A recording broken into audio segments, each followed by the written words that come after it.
दोस्तों, आज रात का सोने से पहले वाला छोटा सा डरावना किस्सा लेकर आया हूँ। ये कहानी है इंडोनेशिया की एक नई हॉरर फिल्म यिन हू जियांग की, जो असली घटना पर बेस्ट बताई जाती है। कहानी शुरू होती है एक कपल से जिनकी शादी होने वाली होती है। जैसे ही शादी का सबसे अहम पल आता है, उसी समय एक इस्लामिक बोर्डिंग स्कूल में कोई चुपके से घुसकर एक पुरानी मनाही वाली किताब के कुछ पन्ने फाड़ लेता है। कहा जाता है कि उन्हीं पन्नों से सदियों पुराना काला जादू खुल जाता है और उसका निशाना बनती है दुल्हन सालमा। करीब आधा साल बाद सालमा प्रेग्नेंट हो जाती है। जब वो और उसका पति घर बदलने के लिए सामान पैक कर रहे होते हैं, तभी बाथरूम से अजीब आवाज आने लगती है। अचानक बिना किसी के छुए बाथरूम का हीटर चालू हो जाता है और टॉयलेट के पास रखी एक रहस्यमयी बोतल दिखाई देती है। वो कोई आम चीज नहीं बल्कि जादू करने वाले ने खास तौर पर छोड़ी होती है। बोतल टूटते ही उसमें से सैकड़ों तिलचट्टों के लार्वा निकल आते हैं। यही वजह थी कि सालमा उस घर को छोड़ना चाहती थी, क्योंकि हाल ही में उसके साथ अजीब अजीब घटनाएं हो रही थी। पति से बात करके दोनों ने तय किया कि अब सास के बड़े से घर में शिफ्ट होना ही बेहतर होगा। वैसे भी सालमा प्रेग्नेंट थी और उसे देखभाल की जरूरत थी, लेकिन जैसे ही वो लोग घर से निकलते हैं, खिड़की के शीशे में एक डरावना साया नजर आता है। आखिरकार तीनों सास के घर पहुंच जाते हैं। पति अरमान एक सक्सेसफुल प्रोफेशन है और सालमा की बेस्ट फ्रेंड इंदरी भी अक्सर उसके साथ रहती है। पहली ही रात जब सालमा और उसका पति अरमान नए घर में शिफ्ट हुए, तो सोने से पहले हमेशा की तरह सालमा ने दुआ पढ़नी शुरू की। तभी अरमान भी कमरे में दाखिल हुआ, लेकिन अजीब ये था कि जब उसने पीछे मुड़कर देखा तो वहाँ अरमान था ही नहीं। असल में अरमान तो उसी वक्त अभी अभी कमरे में लौट रहा था। इंडोनेशिया में धर्म का असर बहुत गहरा है। लोग बचपन से ही मानते आए हैं कि खुदा सबसे बड़ा है। सालमा को भी यकीन था, इसलिए उसने अरमान को साथ बैठाकर दुआ की। लेकिन आधी रात अचानक जोरदार बिजली और गरज की आवाज से उसकी नींद खुली। आंखें खोली तो छत से अजीब सी खरोंचने जैसी आवाज आ रही थी और टपकता हुआ खून सीधा उसके नाभि के ऊपर गिर रहा था। उसे लगा जैसे ये कोई सपना है, लेकिन घड़ी देखी तो रात के ठीक 12 बजे थे। वही वक्त जब कहा जाता है कि नेगेटिव ताकतें सबसे ज्यादा हावी होती है। सालमा दोबारा लेटने ही वाली थी कि रजाई अचानक ऊपर उठने लगी। अंदर सचमुच कोई बुरी आत्मा मौजूद थी। डर के मारे वो चीखी तक नहीं और बगल में सोया अरमान तो जैसे गहरी नींद में था, जागा ही नहीं। आखिरकार उसने मदद के लिए अपने एक मौलाना चाचा को बुलाया ताकि वो बच्चे के लिए दुआ पढ़ने के साथ साथ उस औरत की आत्मा को दबा सके। लेकिन जैसे ही तिलावत शुरू हुई, ऊपर लगी लाइट तेजी से झपकने लगी और बाहर आसमान में गरज और बिजली और ज्यादा तेज हो गई। रात तक मौलाना घर में दुआ पढ़ते रहे और फिर चले गए। उसी वक्त एक रहस्यमयी औरत आई जिसने अपना नाम दिया बताया। बोली कि वो पड़ोस में रहती है, इसलिए मिलने और सालमा को दुआ देने आई है। लेकिन उसकी बातों से साफ लग रहा था कि वो सास बहू के बीच दरार डालना चाहती है। जाते जाते उसने तंज कसते हुए कहा, अगली बार दावत की जरूरत नहीं, मेरी फर्नीचर तोड़ दी तुम लोगों ने। उस दिन के बाद से घर में अजीब अजीब संकेत मिलने लगे। अगले दिन किचन में काम करते हुए सालमा को ऐसा लगा जैसे उसकी सास किसी से उसकी शिकायत कर रही हो। अगर तुम उसे अंदरूनी अंग नहीं खिलाना चाहती तो खाना बनाती ही क्यों? लेकिन पीछे मुड़कर देखा तो सास तो चुप थी। कुछ दिनों बाद ऑफिस में पति को खाना देने गई तो वहाँ से एक हसीन औरत लाल कपड़ों में निकलती दिखी। पहली नजर में शक तो पति पर गया, लेकिन अंदर जाकर देखा तो उसकी बेस्ट फ्रेंड भी वही बैठी थी। तभी शक दूर हो गया कि लाल कपड़ों वाली औरत उसका सीक्रेटरी हो सकती है। वैसे भी दोनों पति पत्नी का रिश्ता हमेशा मजबूत रहा था और बेस्ट फ्रेंड भी अक्सर उसके आसपास रहती थी। इन सब के बीच सालमा का ध्यान घर के अटारी की तरफ बार बार जाता रहा। उसे लग रहा था कि वहाँ ऊपर कुछ छुपा हुआ है। अटारी से आती आवाज सुनकर सास जल्दी से ऊपर पहुंची, लेकिन उसकी नजर में कुछ भी नहीं था। तभी सालमा की दूसरी दोस्त दीक्षा आ गई। वो मॉडल शॉप में काम करती थी और अक्सर डिलीवरी देने आती थी। वक्त के साथ दोनों की अच्छी दोस्ती हो गई थी। उस दिन सालमा का हाथ मॉडल के शीशे से हल्का कट गया और ये नजारा उसकी सास ने देख लिया। तभी से दोनों के बीच शक का बीज मन में बैठ गया। शाम को अरमान घर लौटा तो सालमा ने पूरी बात बताई। ऊपर जाकर चेक किया गया तो बस पुराने सामान का ढेर निकला। किसी औरत या भूत प्रेत का कोई निशान नहीं मिला। मामला वही खत्म कर दिया गया। अगली सुबह अरमान जल्दी जल्दी ऑफिस निकल गया, क्योंकि उसे एक बड़ा कॉन्ट्रैक्ट साइन करना था। लेकिन उसके जाते ही जमीन पर एक औरत का कान का झुमका गिरा मिला। यही झुमका आगे चलकर सबसे बड़ा सबूत बनने वाला था और सालमा की दुनिया हिलाने की शुरुआत। उसी वक्त दिया फिर घर आ पहुंची, इस बार हाथ में खाना लेकर। मुस्कुराते हुए बोली, मैं और मेरे पति दोनों को स्पाइसी खाना बहुत पसंद है, ये ट्राई करना। सालमा ने बस हल्की मुस्कान दी और कहा, थैंक यू। दिया बोली, नो प्रॉब्लम, वैसे भी मैं पास से ही आ रही थी, सोचा ये दे दूं। सालमा ने दिया को घर में चाय पीने के लिए बुलाया, लेकिन उसने बिना सोचे समझे इनकार कर दिया। खाना वही छोड़कर चली गई। घर लौटकर सालमा ने वही डिश काम वाली सुमेधा को दी और कहा कि इसे अलग से पैक करके अरमान को ऑफिस भेज दो। लेकिन बाद में जब सालमा मौलाना चाचा के पास पहुंची और अपनी परेशानियां बताई तो साथ में ये खाना भी चखने के लिए ले गई। जैसे ही डिब्बा खोला गया, अंदर से कीड़ों से भरा सड़ा हुआ कच्चा जिगर निकला। यही हालत अरमान के ऑफिस भेजे गए खाने की भी थी। साफ हो गया कि दिया में ही कोई गड़बड़ है। घर लौटने के बाद पूरे परिवार ने इस बारे में चर्चा की। सालमा को लगा कि किसी ने बीच में खाना बदल दिया है, क्योंकि पैक तो खुद सुमेधा ने किया था। अरमान चाहता था कि मामला यही खत्म हो जाए, क्योंकि खाना किसी ने खाया ही नहीं। लेकिन सालमा शर्म और गुस्से से भर गई। मैं कैसे अपने पति को सड़ा हुआ खाना भेज सकती हूँ? मुझे यकीन है किसी ने जानबूझकर इसे बदल दिया। अरमान ने उसे शांत करने की कोशिश की, छोड़ो जाने दो। लेकिन सालमा अंदर से टूट चुकी थी। उसे लगने लगा कि शायद प्रेगनेंसी में उसका चेहरा बिगड़ गया है और अब उसका पति उससे पहले जैसा प्यार नहीं करता। उसी रात सुमेधा जब कचरा फेंकने बाहर निकली तो पास का स्ट्रीट लाइट बार बार झपक रहा था। तभी पीछे काले कपड़ों में एक साया खड़ा दिखा, वही काला जादू की असली परछाई। इधर सालमा बिस्तर पर लेटी हुई थी, चाहती थी पति से करीब हो, लेकिन अरमान ने थकान का बहाना बनाकर टाल दिया। इस बात ने उसे अंदर तक तोड़ दिया। धीरे धीरे वक्त अगले दिन की सुबह में बदल गया। सुमेधा ने रात को देखी बात सास को बताई, पर बुजुर्ग औरत ने न तो पूरा यकीन किया न इनकार, बस सुमेधा को दिया के घर का हालचाल लेने भेज दिया। उधर सालमा पर श्राप का असर और गहराता जा रहा था। उसे बार बार अजीब नजारे दिखते, जैसे घर अचानक ढह रहा हो। वो एहसास इतना हकीकत जैसा था कि वो डर से कांप उठी। घबराकर उसने अरमान को फोन किया। मुझे बहुत डर लग रहा है, घर में कुछ ठीक नहीं लग रहा, मेरी मिनिएचर हाउस भी टूट गया है। लेकिन अरमान उस वक्त कंपनी में अपने सबसे बड़े प्रोजेक्ट के लिए निवेशकों से मुलाकात में था। फिर भी उसने कॉल उठाई। जान, मैंने तुम्हें बताया था ना, आज मिस्टर दयाल से मीटिंग है, ये बहुत जरूरी है, प्लीज समझो। सालमा बस खामोश रह गई। दिल और ज्यादा भारी हो गया। बात करते करते अचानक फोन कट गया। सालमा, हेलो, सुन रही हो? दूसरी तरफ से गुस्से भरी आवाज आई। तुम्हें मेरी कभी परवाह नहीं, काश तुम्हारा प्रोजेक्ट फेल हो जाए। लेकिन हकीकत ये थी कि ये शब्द सालमा ने कहे ही नहीं थे। फिर भी अरमान अंदर से टूट गया। उसी पल उसकी बेस्ट फ्रेंड इंदिरा ने इस मौके का फायदा उठाया। वो ऊपर से तो सांत्वना दे रही थी, लेकिन उसके इरादे उतने मासूम नहीं थे। घर पर सालमा को फिर से दिया दिखाई दी। वो एक सहानुभूति जताने वाली बड़ी बहन की तरह पेश आई और बोली, मेरे पति भी प्रेगनेंसी के दौरान ऐसे ही थे। मैं तो सोचती थी शायद गलती मेरी ही है, लेकिन असल में कोई और औरत थी। उसकी बातें सुनकर सालमा के मन में शक और गहरा हो गया। रात ढल गई। अरमान अब तक घर नहीं लौटा था। कपड़े बदलते समय सालमा को शर्ट पर एक लंबा बाल मिला। तुरंत उसके दिमाग में ऑफिस वाली लाल कपड़ों वाली औरत का चेहरा घूम गया। अगले दिन बिना बताए वो सीधे ऑफिस पहुंच गई और वही उसने उस रहस्यमयी औरत को अरमान के केबिन से निकलते देखा। मैडम सुनिए, ठहरिए। सालमा उसके पीछे दौड़ी, लेकिन प्रेगनेंसी के चलते कदम धीमे थे और वो पीछा न कर सकी। इंदिरा ने हालात देखे और तुरंत पास आ गई। मदद करने की कोशिश की, लेकिन सालमा ने कड़े लहजे में पूछ लिया, तुम क्यों बार बार मुझे ढकने की कोशिश कर रही हो? आखिर सच छुपाना चाहती हो? उस पल सहेली पूरी तरह से हैरान रह गई। उसने किसी को सफाई देने का मौका भी नहीं दिया और गुस्से में घर से निकलकर सीधे अपने पति के पास पहुंच गई। जैसे कोई नाराज बीवी हो वैसे ही उंगली उठाकर बोली, मुझे कुछ नहीं पता, मैंने सब अपनी आंखों से देखा है। बस यहीं से दोनों में झगड़ा शुरू हो गया। किसी को अंदाजा भी नहीं था कि असली डर अब आने वाला है। घर लौटी सान्या आईने के सामने खड़ी हुई। जितना देखती उतना खुद को मोटा समझने लगती, मानो गले में दो दो मोटी रस्सियां लटक रही हों। उसका मन पूरी तरह टूट चुका था। प्यार करने वाले पति पत्नी अब अलग अलग कमरों में सोने लगे। आधी रात को पति ने भी डरावना मंजर देखा। धुंधली नींद में उसे लगा कि बीवी खुद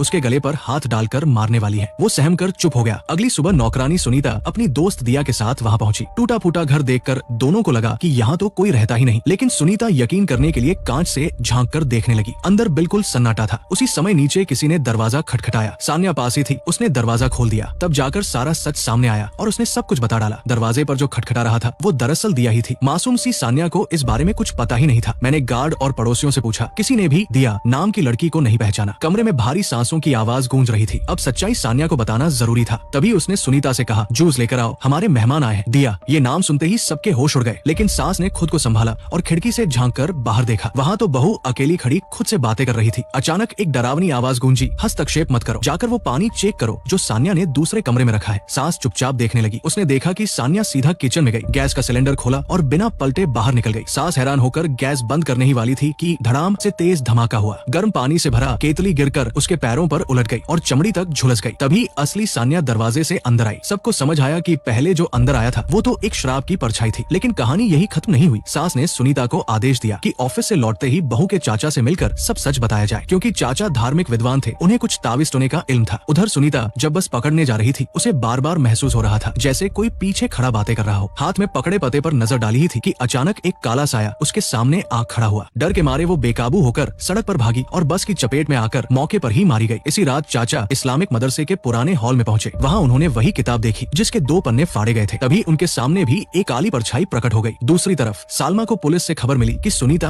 अब जिंदा नहीं रही। ये सुनकर सास ने आखिरकार सब सच उगल दिया और बहू की बातों पर भरोसा किया। उसने मान लिया कि अब तक जो डरावनी घटनाएं हो रही थी वो झूठ नहीं थी। लेकिन जैसे ही उसने दिया का नाम लिया, सालमा को यकीन ही नहीं हुआ। उसे लगा जैसे माँ बस कहानियां बना रही है। इसी वजह से दोनों में फिर से झगड़ा हो गया। सच जानने के लिए सालमा सीधे दिया के घर पहुंची। उसकी नजर में वो टूटा फूटा मकान किसी महल जैसा लग रहा था। अंदर रोशनी और रौनक थी। वो भीतर गई और दिया ने उसे गले लगा लिया। उसी वक्त सालमा की नजर टेबल पर रखे पानी के गिलास पर पड़ी जो धीरे धीरे काला हो रहा था। तभी जाकर उसे पहली बार एहसास हुआ कि असली खेल क्या है। क्या हुआ सान्या? दिया अब अपनी असली पहचान छिपा नहीं रही थी। मेज पर रखा फल अचानक सड़ांध मारने लगा, लेकिन उसका एक काम अभी बाकी था, सास को सजा देना। आधी रात बुजुर्ग औरत को बाहर झाड़ू चलने की आवाज सुनाई दी। जैसे ही झाड़ू उठाया उस पर खून ही खून था। अगले ही पल सुनीता की डरावनी लाश उसके सामने आ खड़ी हुई। मेरी मदद करो, वो बुदबुदाई। सालों की मालकिन और रानी का रिश्ता होते हुए भी सांस सहम गई और भागने लगी। दरवाजे पर दिया उसका इंतजार कर रही थी। उधर सान्या को उसने जान से नहीं मारा बल्कि डराकर छोड़ दिया। लाल कपड़ों वाली औरत दरअसल उसी काले जादू की परछाई थी जिसका मकसद था घर परिवार को तोड़ना। परिवार से सहारा न मिलने पर सान्या बारिश में भीगती हुई बेस्ट फ्रेंड इंदिरा के फ्लैट पर पहुंची। वहाँ टेबल पर अरमान का लाइटर पड़ा मिला। शक और गहरा हो गया। तभी बेडरूम से अरमान बाहर आया। उसके दिमाग ने तुरंत गलत नतीजा निकाल लिया। तो तुम दोनों? अरमान घबराकर बोला, नहीं सुनो, माँ बेहोश हो गई थी। मैं उसे अस्पताल ले गया। वही लॉबी में इंदिरा मिली, लेकिन सानिया चीख पड़ी, बस अब बहुत हुआ अरमान, मैं तंग आ चुकी हूँ, तलाक चाहिए मुझे, और गुस्से में बाहर निकल गई। अरमान उसके पीछे भागा और सानिया सीधे मौलाना चाचा के मदरसे पहुंची। वहाँ उसे सच्चाई पता चली। वही मनाही वाली किताब के पन्ने फाड़कर उस पर श्राप डाला गया था ताकि उसकी शादी बर्बाद हो। चाचा ने तुरंत अपने शागिर्दों को बुलाया और सारी रात रुककर उस काले जादू को खत्म करने का इंतजाम किया। मौलाना चाचा ने लकड़ी का डंडा उठाकर झाड़ फूंक शुरू की। शुरुआत में असर दिखाई दिया और वो बुरी आत्मा कमजोर पड़ने लगी। तभी सानिया ने पति को आवाज दी, अरमान मेरी मदद करो। लेकिन चाचा ने तुरंत पहचान लिया कि ये असली सानिया नहीं बल्कि श्राप का असर है। ठीक उसी पल जब वो अपने लंबे जुबान से अरमान की रूह खींचने वाली थी, चाचा ने उसके सिर पर हाथ रखकर कुरान की आयतें पढ़ी। सानिया बेहोश होकर जमीन पर गिर पड़ी। उसका जान तो बच गया, लेकिन गर्भ में पल रहा बच्चा जिंदा नहीं रह सका। डॉक्टरों ने पूरी रात कोशिश की। आखिरकार सानिया होश में आ गई, पर उनका पहला बच्चा हमेशा के लिए खो गया। कई महीने बाद जब वो पूरी तरह स्वस्थ होकर घर लौटी तो चाचा को फिर से दुआ और हिदायत देने के लिए बुलाया गया। इस बार इंदिरा भी आई। सानिया को एहसास हुआ कि उसने दोस्त पर बेवजह शक किया था। दोनों ने गले मिलकर माफी मांगी और दोस्ती फिर से शुरू हो गई। इसी दौरान जब चाचा लिविंग रूम में तिलावत कर रहे थे, इंदिरा ने बहाना बनाया कि उसे वॉशरूम जाना है, लेकिन चुपके से वो सानिया के कमरे में गई और वही झुमका उठा लिया जो पहले अरमान के कपड़ों से मिला था। दरअसल वही झुमका उसी ने जानबूझकर वहाँ गिराया था। सच्चाई ये थी कि शादी वाले दिन मदरसे में घुसकर मनाही वाली किताब चुराने वाली भी वही थी, क्योंकि उस दिन मौलाना चाचा शादी में शामिल होने गए थे और इसी मौके का फायदा उठाकर उसने सब कुछ किया। असल में सानिया और इंदिरा दोनों कभी उसी मदरसे की स्टूडेंट रह चुकी थी। शादी के दिन जब अरमान काम में इतना बिजी था कि खाने का वक्त भी नहीं था, तो इंदिरा ने ही उसे जिद करके खाना खोलने पर मजबूर किया। शिफ्टिंग के दिन भी वही थी जिसने मौका देखकर एक गुड़िया सानिया के अलमारी में छुपा दी और अब फिर वही खेल दोहराया, एक नई गुड़िया लाकर कमरे में रख दी बिना किसी को शक होने दिए। साफ था इंदिरा शुरू से ही अरमान को चाहती थी और काला जादू बस एक हथियार था जिससे वो पति पत्नी को अलग कर सके। अंत में कहानी यही खत्म होती है। हाँ, शायद डायरेक्टर ने इसे सीक्वल के लिए ओपन एंडिंग दी हो। बस खटकने वाली बात यही रही कि डरावने सीन उम्मीद से कम